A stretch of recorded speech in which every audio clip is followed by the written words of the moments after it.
I litigated cases for almost 25 years.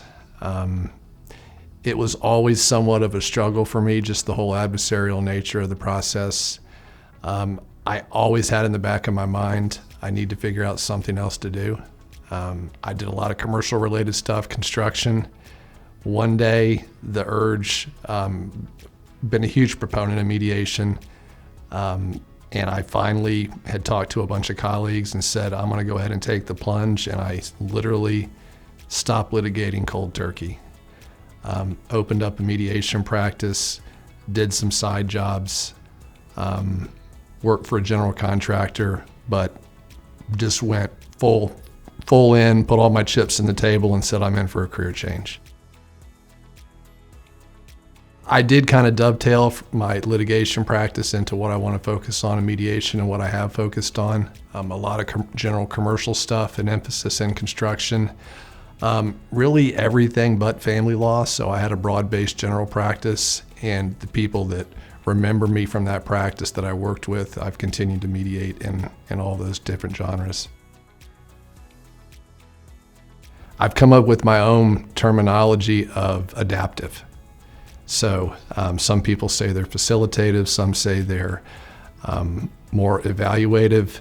I like to see who my players are. If I know the attorneys, I know what I can kind of get away with. I know I can kind of push a little more and be a little more evaluative. If the attorney's a little bit more set in their ways and I'm not gonna really have a lot of luck with evaluative, I'm in facilitative mode.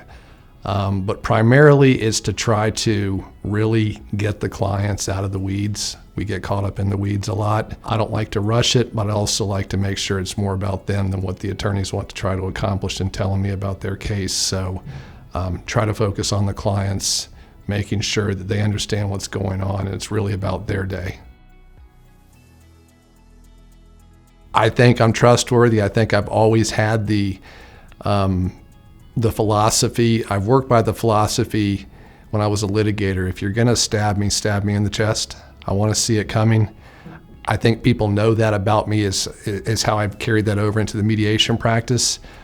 So it's the rapport, it's trust building, it's relationship building. I think I'm successful in settling their cases. And if we don't get the cases settled, I think I foster communication shortly thereafter to where I find that 2 or 3 weeks I'll get an email. Berk, we settled it. We didn't get it done at mediation, but you really set the stages to do it. Anything that's really outdoors related. Golf, hunting, fishing, avid outdoorsman, born and raised in Florida. My father's 7th generation Floridian. He was an outdoorsman. My brother's an outdoorsman, something that we've just been grown up in. Slowing down a little bit in doing that though. It's not as easy to climb up in trees or get on boats or get onto certain docks, but anything I can do outdoors to pass the time is certainly a good day for me.